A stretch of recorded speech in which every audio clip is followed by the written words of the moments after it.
Mapapa, it's raining in Manila, di ka ba nilalamig? Hello mga kapalaboy, welcome back to my YouTube video. On this video, ipe-present ko sa inyo itong 2025 Mitsubishi X-Force natin na top of the line GT CVT automatic transmission.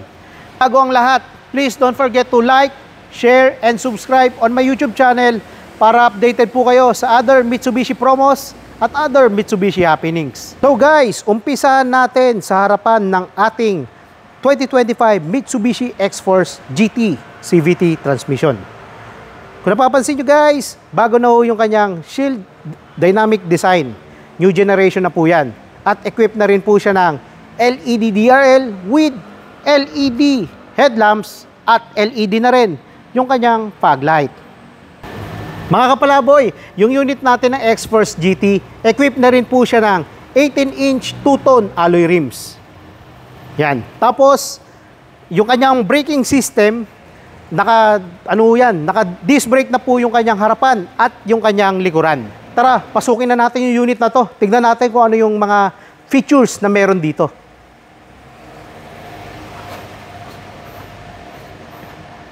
Oops! Wait, bago ang lahat mga palaboy, yung unit na to, equipped na rin po siya ng keyless operating system at saka, meron siyang button dito sa remote para magamit natin or mabuksan natin yung kanyang trunk po. Tara guys, pasok tayo sa unit. Yeah! Mga palaboy, yung GT natin na variant ng X-Force, equipped na po siya ng genuine leather seat with heat guard po. Comfortable seats po yan ha. And then, meron na rin ho siyang mga ambient light dito. Ayan, kulay blue. Tawag po sa kanyang fabric po ay Milage. So guys, hindi ho siya dumihin. Kung sakali ho may tumapon na mga dumi dyan, madali lang ho siyang linisan. Kasi hindi ho dumidikit yung dumi po dyan. Tara, yung unit na to, equipped na rin siya ng push button engine start. I-start na ho natin yung sasakyan. Kailangan ko lang tumapak sa brake para mag-start po siya. Ayan. So guys, yung aircon ng unit natin, equipped na rin po siya ng Nano-EX technology. Kaya yung ibubugang hangin po neto ay siguradong bacteria free po. Ayan. So guys, nilagay ko siya sa auto climate control para po maano niya yung natin para mapabilis po niyang mapalamig yung ating cabin. Hindi ko na siya sinet sa max cool kasi kapag naka max cool yung temperature po niyan sobrang baba po or ilalagay niya sa pinakamalamig na temperature at yung fan speed natin ilalagay po niya sa pinakamalakas. So sinet ko lang po sa auto climate at yung aircon natin nakaset lang sa 23 degrees Celsius po. Yun. And by the way guys, yung unit na to, equipped na po siya ng 6 airbags. Meron tayong 2 airbag dito sa harapan. Meron siyang side airbags at curtain airbags po. Sa steering wheel, yung steering wheel ng ating X-Force, equipped na po siya ng 3-spoke na leather wrap na steering wheel with audio steering remote button at meron siyang adaptive cruise control button dito. And meron din siyang hands-free button. Same with features ng feature ng X-Force natin na GLS. Yung button ho niya ng kanyang sa 8-inch na multi-information display nandito po. Magagamit natin. Yung unit na to, equipped na po siya ng ADAS or Advanced Driver Assistance System. Meron ho siyang front collision mitigation system. Tapos guys, meron na rin siyang adaptive cruise control. And then, meron siyang leading car departure notification. Yung leading car departure notification po, ito po yung mag-a-alarm po yung unit natin or ino-notify po si driver na yung sasakyan po sa harapan natin ay umaabante na. Kaya siya, si driver ma-alarma po or magiging alerto po na umabante na, kaya pwede niyang ma-shift na po yung gear at umabante na rin siya para hindi tayo mag-cause ng traffic sa likod ng mga sasakyan natin. And then, yung unit na to or yung unit ng GT, equipped na po siya ng blind spot warning at saka rear cross traffic alert.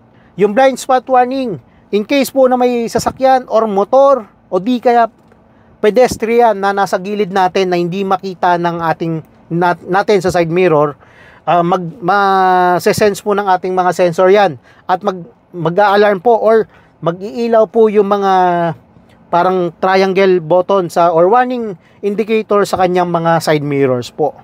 So guys, yung unit natin or yung unit ng Mitsubishi X-Force na GT variant, equipped na po siya ng auto lighting system at saka rain sensing sensor po. Kaya iset lang natin sa auto yung mga controls neto, at kung umulan man, nakaset sa auto yung ating wiper. Kapag umulan na malakas, automatic magwa-wiper po magwa-wipe po yung ating wiper. And then kung madilim na ho or nadaan tayo sa tunnel at nakaset naman yung auto natin dito sa switch ng ilaw natin, kapag dumaan tayo ng tunnel na madilim or madilim na, siya, iilaw na lang po siya ng kusa.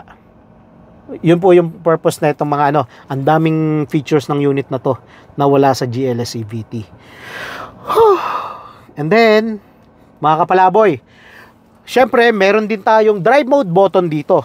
Yung drive mode button natin, magagamit natin to sa normal driving or normal road. Tapos meron din tayong wet road dyan, gravel or mud. Pwede natin baguhin yung setting yan, depende sa kalsada na dinadaanan natin. Then guys, yung unit na to, electronic na ho yung kanyang tailgate. Kung sakali po na may magche-check po ng likod or may kakarga si Mrs. or si Wifey at hindi natin siya masamaan mabuksan, pwede natin pindutin yung button dito sa left side ng dashboard natin, malapit sa switch ng ating headlight leveler. Ayan, pindutin ko lang yan at magbubukas na ho yung likod. Pakita lang natin yung likod. Hi. Ayan, at isasara na ho natin. Baka magalit si Mrs. or si Wifey. Yan, automatic nagsasara. Yun, nag-lock. Yan yung kinaganda ng natin, ng X-Force GT variant. Then, guys, kung napapansin nyo, meron tayong mga ambient light dito sa harapan. Ayan, kulay blue. Kung sakaling madilim, maganda to kasi makikita natin yung natin. Futuristic talaga yung design ng unit na to. Saka napaka-komportable gamitin. At saka guys, yung unit pala natin, bagong lahat. Kasi ito talaga yung pinaka selling point namin. Siya, naka Yamaha speakers po. Ang ganda ho ng tunog niyan, gaya ho sa mga previous video ko. Maganda ho yung tunog nito compare po sa other other Mitsubishi units. Wala ho sa Montero neto, Expander o di kaya sa Triton. Nasa lang po, X-Force lang tong Yamaha speakers. Ayan. Ito yung tweeter niya, nakalocate dito, dalawa sa pillar, then sa kanyang sa pintuan sa harapan, nandiyan naman po yung dalawang speaker. Sa likod, sa rear door natin, meron rin siyang dalawang speaker po. Ang ganda ho ng tunog ng mga yan. Saka buong buo po yung bass. Talagang mapapakabog ka. Talaga It's raining in Manila, di ka ba nilalamig? Ayun. Then guys,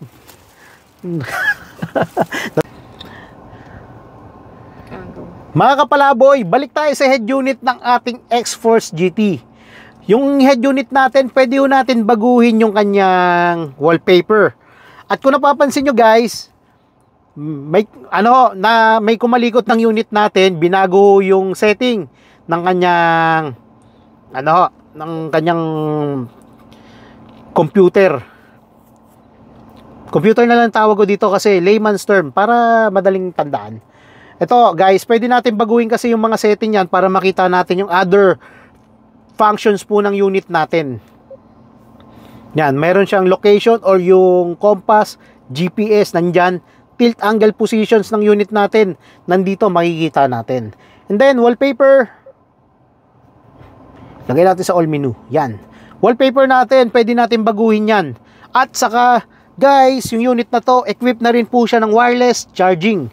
Ilalagay lang natin yung device natin or yung phone natin dito para makapag-charge po siya. Kahit na hindi na natin isaksak sa data cable, sorry. Fast charging po yan, mga kapalaboy. Ayan, pwede natin isaksak dyan. Tapos, yung ano natin, guys, yung ano natin dito, yung center console with armrest, meron ho siyang fan dito. Pwede ho niyang palamigin yung mga ano natin dito, yung mga ilalagay nating inumin o pagkain. Pwede natin ilagay dito para lumamig. Then, sa likod niya, meron din siyang rear vent para sa aircon, para komportable si passenger dyan. Guys, bago ako bumaba sa unit na to, bago ko makalimutan ang lahat, yung GT natin, equipped na rin siya ng electronic parking brakes with brake auto hold function. Yan. So, napakasulit talaga ng unit na to. Value for money. Sobrang daming function, ang daming features. Saka matipid sa gasolina to. Mamaya, di-discuss ko sa inyo. Tara mga palaboy, punta na ho tayo sa second row. Silipin natin kung ano meron dun. Tara.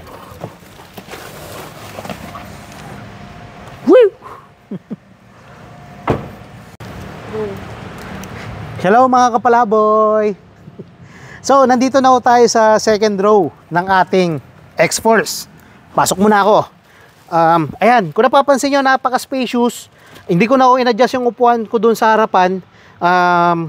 Kung napansin nyo rin kanina sa video natin, medyo malayo pa yung distance ko sa steering wheel at sa tiyan ko. Yun na lang yung preference natin. By the way, 5'6" yung height ko. Ayan. Medyo malaki pa yung ano natin dito, yung clearance sa ulo. Kaya in case na malubak tayo, hindi ho tayo mauuntog sa kisame. Then mga kapalaboy, yung unit na to, equipped na rin ho siya ng ano dito, ng fan para sa aircon. Natatawa kasi si Kristen sa video ko kaya okay lang yan. Para hindi ho rin tayo antukin. Ayan, may vent din dito sa rear aircon natin para si passenger komportable pa rin nakaupo dito sa likod. Tapos may dalawang USB port dito for charging. Ayun. Then guys, mga kapalaboy, kung meron tayong mga mobile phones, pwede natin ilagay dito para hindi na natin nilalagay sa bulsa or sa bag. Pwede natin ilagay dito para kung gusto natin maglaro or mag-check ng mga messages, madali lang ho natin siya makukuha. At so mga kapalaboy, silipin natin kung ano ba yung meron sa likod ng ano natin, X-Force GT. Tara, samahan nyo ako.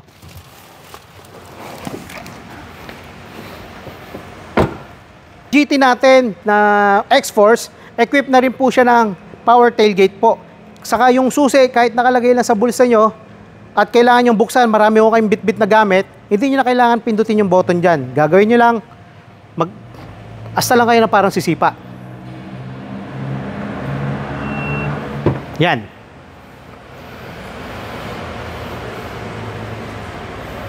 Then guys, eto, equipped na rin po siya ng cover po dito para po in case po na may mga karga tayong gamit dito sa likod at mayroong mga nagtatangkang yung mga basag kotse gang, hindi po nila basta-basta makikita yung gamit natin dito kasi may cover.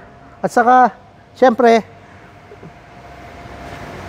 equipped na rin po siya ng spare tire.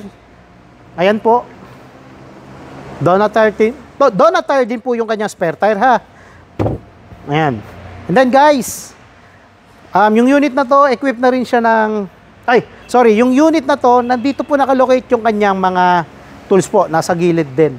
Same with X-Force GLS. Yan.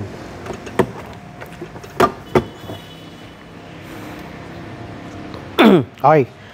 So guys, kung sakali na nakarga na natin yung mga gamit, nailagay na natin dyan, pwede na natin pindutin yung button dito para sarado po natin yung kanyang tailgate.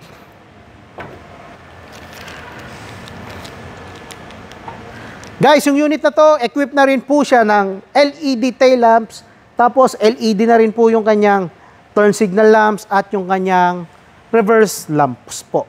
At yung plate light niya, ayan, napakaliwanag Kasi LED na rin po yung kanyang mga bulbs. Yung X-Force natin, mapa GT variant or GLS variant, equipped na rin po siya ng integrated spoiler with shark's fin antenna. Napaka-aerodynamic po niyan. Yung X-Force natin, equipped na rin po siya ng 1.5 liter gasoline engine.